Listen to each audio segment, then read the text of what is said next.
Sir இந்த குரு அதிசார பயிற்சியில் அடுத்தது ரிஷபராசி. ரிஷபராசிக்கு எப்படி சார் இருக்கு? அவங்களுக்கு நல்லா இருக்கா? ஏன்னா நிறைய விஷயங்கள் அவங்களுக்கு எப்பவுமே பாசிட்டிவாக தான் இருக்கு. இதில் எப்படி இருக்கு சொல்லுங்க. அக்டோபர் 31 டிசம்பர் 13 வரைக்கும் தான் அதிசாரமாக இருப்பார். அதுக்கப்புறம் வக்கரகதியில் பின்னோக்கி வருவார். இந்த 48 நாள் கணக்கில் இந்த குரு அதிசார பயிற்சி இவங்க வாழ்க்கையில் இப்படி இருந்தனா எப்படி ஆயிட்டான்னு ஏந்திரிச்சு நிற்பார். உலகம் சுற்றக்கூடிய யோகம் ஏற்படும். உலகத்தையே சுற்றுவாங்க. ஏன் அப்படின்னா குரு 12ஆம் இடத்தை பார்க்குறாரு. 4ஆம் இடத்திலிருந்து தொழில் ரீதியாக வளர்ச்சி ஏற்பட்டு உலகத்தை சுற்றும் வாலிபனாக மாறுவார்கள். உலகம் சுற்றும் வாலிபன் ஆயிடுவாங்க. அவ்வளோதான். ரிஷபராசிக்கு ஒன்றும் இல்லை, எல்லாம் செம்மையாக இருக்கான். சுறுசுறுப்பாக மட்டும் இருங்க, வேற லெவலில் வந்துடுவீங்க. சார் அவங்களுக்கு ஏதாவது பரிகாரங்கள் இருக்கா சார்?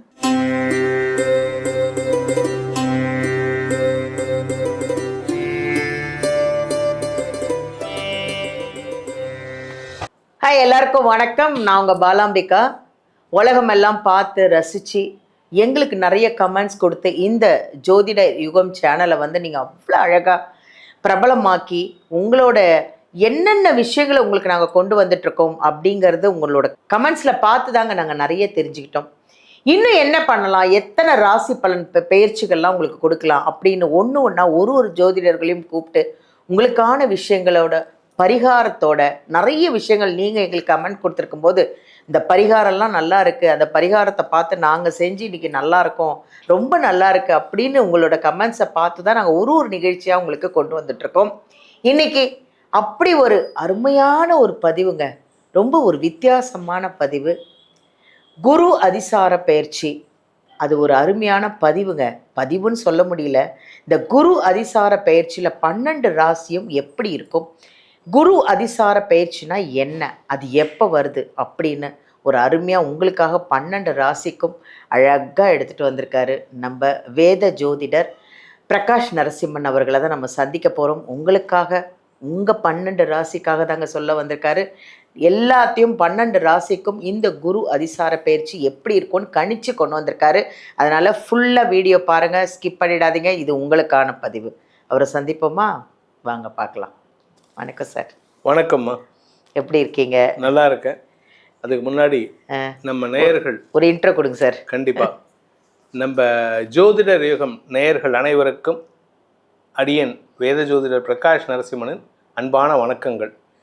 இந்த பயிற்சியில் எல்லாருக்குமே நல்ல செய்திகள் இருக்கக்கூடிய வகையில் இருக்குது. ஏன்னா நல்ல விஷயமா சொல்ல போகிறோம். Very good. இந்த வருஷம் கொஞ்சம் நல்லாவே இருக்குது. அதனால தான் சார் சொன்னேன், ஸ்கிப் பண்ணாமல் பார்த்துருங்கன்ட்டோம். ஆனால் அப்பவும் நம்ம நேயர்கள் என்ன சொல்லுவாங்கன்னா, நான் எல்லா 12 ராசிக்காரங்களும் சொல்கிறது வந்து இந்த ராசியில் பிறக்காதீங்க, இந்த ராசியில் பிறக்காதீங்கன்னு.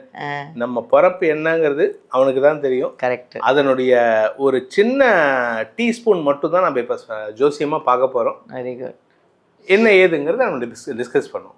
சார், குரு அதிசார பயிற்சி அப்படின்னா என்ன, அது எப்போ வருது, எப்படி இருக்கு அந்த 12 ராசிக்கும் அப்படின்னு பார்க்க போகிறோம் சார்.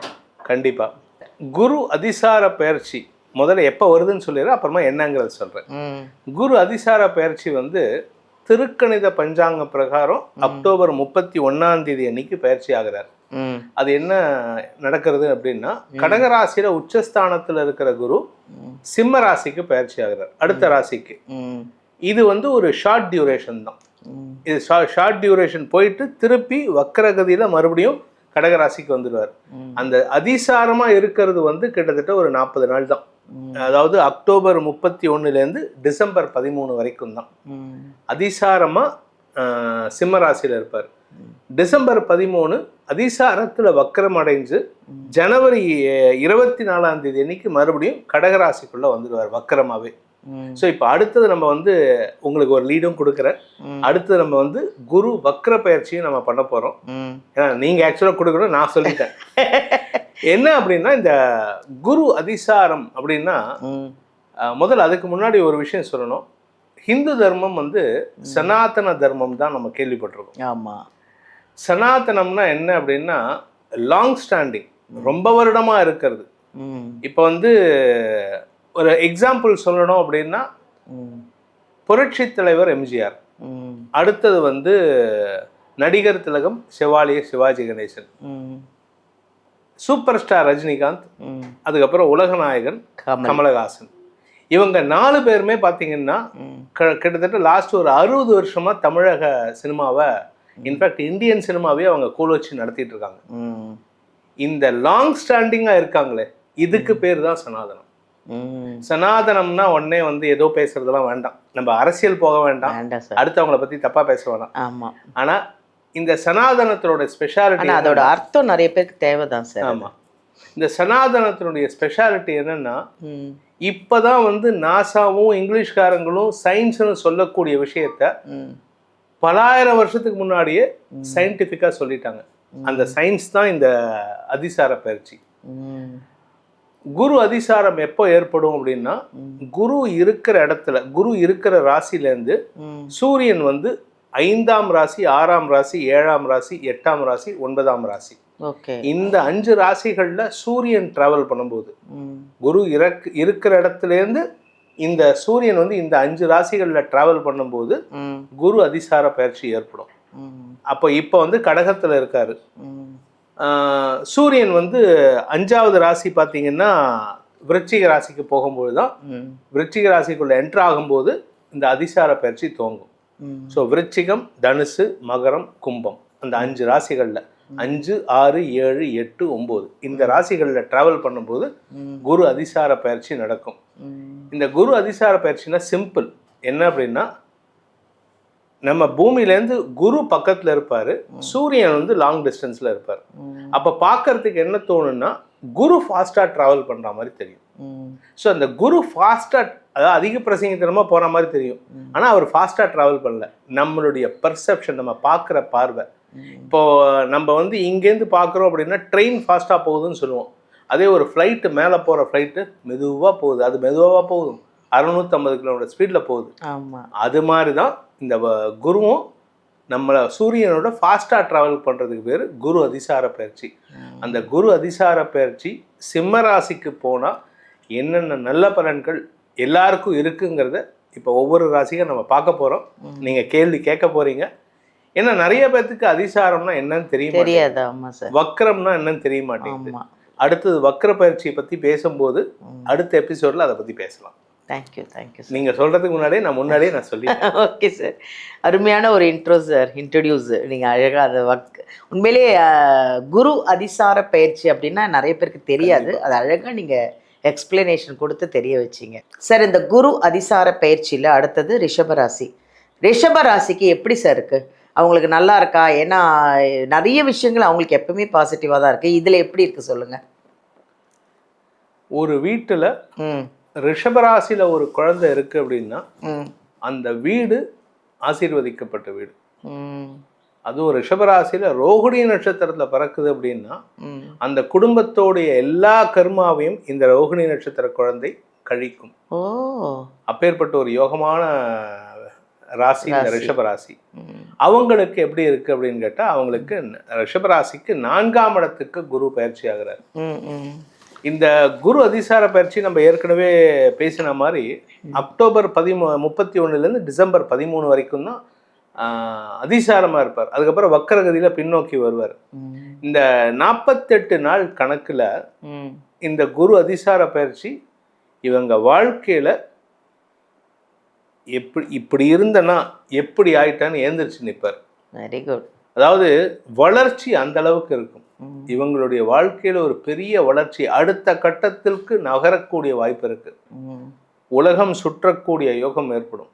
உலகத்தையே சுத்துவாங்க. ஏன் அப்படின்னா குரு 12ஆம் இடத்தை பார்க்குறாரு. 4ஆம் இடத்திலிருந்து தொழில் ரீதியாக வளர்ச்சி ஏற்பட்டு உலகத்தை சுற்றும் வாலிபனாக மாறுவார்கள். உலகம் சுற்றும் வாலிபன் ஆயிடுவாங்க. இவங்களை பொறுத்த வரைக்கும் இவங்களுக்கு சொத்து சேர்க்கை ஏற்படக்கூடிய அமைப்பு. 4ஆம் இடத்துக்கு குரு வந்திருக்காரு. இருக்கிற இடத்த விட்டு வேற இடத்துக்கு மாற்றுவார். ஒன்னா வெளியூருக்கு போவாங்க, வெளிநாட்டுக்கு போவாங்க, இல்லை சொந்த வீட்டை ஷிஃப்ட் பண்ணுவாங்க. சொந்த வீடு வாங்கறதுக்கான யோகம் இருக்கு. தாயாருடைய ஆரோக்கியத்துல மட்டும் கொஞ்சம் கவனம் செலுத்தணும். அம்மாவுடைய ஹெல்த் மட்டும் கொஞ்சம் கவனமா பார்த்துக்கணும். அவங்க ஒரு 50 வயசு தாண்டிட்டாங்கனாலே, 50 வயசு இல்லை 60 வயசு தாண்டிட்டாங்கன்னா அவங்கள வந்து இந்த தண்ணி கொட்டி இருக்கிற இடத்துல நடக்க விடக்கூடாது, பார்த்துக்கணும், கால் ஸ்லிப் ஆகாம பார்த்துக்கணும். அவங்கள தனியா வெளியில் அனுப்பக்கூடாது. இது மட்டும்தான். மற்றபடி இவங்களுக்கு தொழில் வளர்ச்சி ஏற்படும். அம்மாவை பாதிக்குமா? 4ஆம் இடம் சுகஸ்தானம், அம்மாவோட இடம். Okay okay. குரு எந்த கிரகமும் தான் இருக்கிற இடத்த கெடுக்கும். குரு 4ஆம் இடத்துக்கு போறாரு. அது இத்தனைக்கும் அந்த இடம் வந்து அவர் குருவோடைய நட்பு வீடு தான், சூரியனோட வீடு தான். இருந்தாலுமே அந்த அந்த இருக்கிற இடத்த கெடுக்கணுங்கிற ஒரு சாஸ்திர பிரகாரம் அம்மாவுக்கு கொஞ்சம் உடம்பு படுத்தும். சில பேர்த்துக்கு பார்த்தீங்கன்னா ஏற்கனவே ஆப்ரேஷன்லாம், ஹார்ட் ஆப்ரேஷன் நடந்ததுன்னா அதுலேருந்து இவங்களுக்கு இம்ப்ரூவ்மெண்ட் கிடைக்கிறதுக்கான வாய்ப்பு இருக்கு. ஸோ டாக்டர்ஸுடைய அட்வைஸ் இவங்களுக்கு தேவை. ஸோ அதை மட்டும் பார்த்துக்கிட்டா மற்றபடி ஒன்றும் கெடுதல் கிடையாது. ஆனால் ஒரு கண்டிஷன், அது இந்த ஆரோக்கிய சங்கடம் எப்போ வரும்னா வேலைக்கு போகாமல் சோம்பேறித்தனமாக இருந்தா. ஏன் அப்படின்னா சனி ராசியை பார்க்குறாரு. சனி வந்து உங்கள் தலையை பார்த்துட்டு இருக்காங்க. சுறுசுறுப்பாக இருக்கணும், நேர்மையாக இருக்கணும். ரிஷபராசியை பொறுத்த வரைக்கும் இப்போ இருக்கக்கூடிய சனி பார்வையும் குரு அதிசார பயிற்சியும் சுறுசுறுப்பாக இருக்கணும், உழைக்கணும். சோம்பேறித்தனப்பட்டு எனக்கு வேலை கிடைக்கல, எனக்கு யாரும் வேலை கொடுக்கல. ஏன் படித்த படிப்புக்கு இவங்க படிச்சிருக்கிறது வந்து ஒரு டிகிரியாக இருக்கும், ஆனால் இவங்களுக்கு வந்து ஐஏஎஸ் உத்தியோகம் கேட்டால் எதிர்பார்க்க முடியாது. சனீஸ்வர பகவானுக்கே அதான் பிடிக்குமாமே, சுறுசுறுப்பாக இருந்தாலே. சுறுசுறுப்பாக இருக்கணும். ஏன்னா அவர் வந்து மந்தன். அதனால எவன் சுறுசுறுப்பாக இருக்கணும் அவனுக்கு சனீஸ்வரன் நல்லதை கொடுப்பார். Very good. ஸோ இப்போ இவங்க சுறுசுறுப்பாக இருந்துட்டாங்கன்னா ஹெல்த் இஷ்யூஸ் இருக்காது, தொழில் அமோக வளர்ச்சி ஏற்படுறதுக்கான அமைப்பு இருக்குது. நீங்கள் வியாபாரம் பண்ணுறவராக இருந்தால் வியாபாரத்தில் முதலீடு பண்ணுறதுக்கு பண உதவிகள், கடன் உதவிகள் கிடைக்கிறதுக்கான வாய்ப்பு இருக்குது. ஸோ கடன் புதுசாக ஏற்படும் இவங்களுக்கு. கடன் ஏற்படுறதுனால பெருசாக கஷ்டம் கிடையாது, ஏன்னா அதிர்ஷ்டம் தான் வரும். ஏன்னா குரு 8ஆம் இடத்தை பார்க்க போகிறார், தன்னுடைய சொந்த வீட்டை. ஸோ 8ஆம் இடம் அதிர்ஷ்டத்தை தரக்கூடிய இடம், ஆரோக்கியத்தை தரக்கூடிய இடம். ஸோ உடம்புக்கும் புத்துணர்ச்சி ஏற்படக்கூடிய நேரம். ஸோ அதனால் இந்த ரிஷபராசிக்கு இடமாற்றம், சொத்து சேர்க்கை எல்லாமே நல்லது இருக்குது. ஆனால் சுறுசுறுப்பாக இருக்கணும், அவ்வளோதான். ரிஷபராசிக்கு ஒன்றும் இல்லை, எல்லாம் செம்மையாக இருக்கான். சுறுசுறுப்பாக மட்டும் இருங்க, வேற லெவலில் வந்துடுவீங்க சார். அவங்களுக்கு ஏதாவது பரிகாரங்கள் இருக்கா சார்? கண்டிப்பாக. ரொம்ப தெரிஞ்ச ஒரு சித்தர் தான், பழனி மலையில் இருக்கக்கூடிய போகர் சித்தர். அந்த போகரை வழிபட்டாலே போதும். போகரை வந்து வழிபடணும்னா போகருக்கு வச்சு பூஜை பண்ணுறது அந்த மாதிரிலாம் தேவையில்லை. சித்தர்கள் யாருமே வந்து நார்மல் பூஜையை விரும்ப மாட்டாங்க. அவங்க வந்து சித்தரை தியானம் பண்ணணும், சிவனை தியானம் பண்ணணும். இப்போ போகரும் வந்து சிவனை வழிபட்டுட்டு தான் முருகனுக்கு நவபாஷான சிலை பண்ணார். ஸோ சிவன் தான் ஆதி சித்தர், ஆதி சித்தர், ஆதி கடவுளும் அவர் தான் முதல் சித்தரும் கூட. அந்த சிவபெருமானை எங்க உட்காந்து வழிபடணும்னா பழனி மலையில இருக்கக்கூடிய போகருடைய ஜீவ சமாதியில உட்காந்து வழிபடணும். அங்க போறதெல்லாம் கொஞ்சம் கஷ்டம்தான், பட் இருந்தாலும் உள்ள அளவு பண்றாங்க.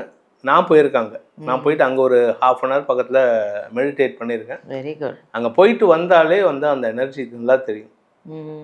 என் வாழ்க்கையிலேயே நான் வருஷம் போகக்கூடிய ஒரே இடம் வந்து பழனி மலை தான்.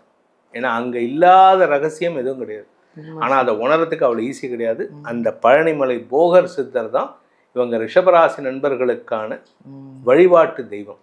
போகரை வழிபட ரகசியங்கள் உணர்வார்கள். ரொம்ப அழகாக இருந்துச்சு அந்த வார்த்தையை, போகரை வழிபட ரகசியங்களை உணர்வார்கள். ரொம்ப நன்றி சார், சூப்பராக சொன்னீங்க. ரொம்ப நன்றி. எல்லா 12 ராசிக்கும் எப்படி இருக்கும் அப்படிங்கிறதையும் நல்லா அழகாக சொன்னீங்க. இந்த ராசிக்கு சூப்பராக சொல்லிட்டீங்க சார். நிறைய பேருக்கு வந்து இது தெரியாமல் இருந்தது, நிறைய விஷயங்கள் தெரிய வச்சிங்க சார். நன்றி. நன்றி சார், ரொம்ப சந்தோஷமா. அதாவது இந்த குரு அதிசார பயிற்சியில் 12 ராசிக்கும் எப்படி இருக்குது அப்படிங்கிறத நீங்கள் இந்த 12 ராசி நேர்களும் பார்த்துருப்பீங்க அப்படின்னு எனக்கு நம்பிக்கை இருக்குது. அதில் வந்து ஐயா என்னென்ன விஷயங்களை சொன்னாங்க, என்னென்ன பரிகாரங்கள் சொன்னாங்க, என்ன குரு அதிசார பயிற்சினா என்ன அப்படிங்கிறதையும் அவ்வளோ அழகாக எக்ஸ்பிளைன் பண்ணி உங்களுக்காக தான் இந்த பதிவு எல்லாமே வந்து நாங்கள் பேசுகிறது, ஜோதிடர்களை கூப்பிட்டு உங்களுக்காக பயிற்சியெல்லாம் பேசுகிறது எல்லாமே உங்களுக்காக தான். நீங்கள் நல்லா இருக்கணும், இதெல்லாம் நீங்கள் பார்த்து அதை ஃபாலோ பண்ணி வாழ்க்கையில் சந்தோஷமாக, ஆனந்தமாக, ஆரோக்கியமாக இருக்கணும் அப்படிங்கிற ஒரே காரணத்துக்காக உங்களுக்காக தான் இத்தனை பதிவுகளையும் நாங்கள் கொண்டு வந்திருக்கோம். இதில் இன்னும் ஏதாவது டவுட் இருந்ததுன்னா நீங்கள் வீடியோவிலேருந்து நம்பர் எடுத்து நம்ம ஐயாவை காண்டாக்ட் பண்ணிக்கலாம். நேரில் ஜாதகம் பார்த்துக்கலாம். இல்லை என்னால் நேரில் வர முடியல அப்படின்னா ஆன்லைன்லேயும் பார்க்குறாங்க, ஜாதகத்தை பார்த்துக்கலாம். அவர் சொல்கிறத நீங்கள்லாம் ஃபாலோ பண்ணிங்கன்னா இன்னும் அமோகமாக வாழ்க்கையில் ஜெயிச்சு எல்லா வளமும் நலமும் பெறலாம். நன்றி. தேங்க்யூ.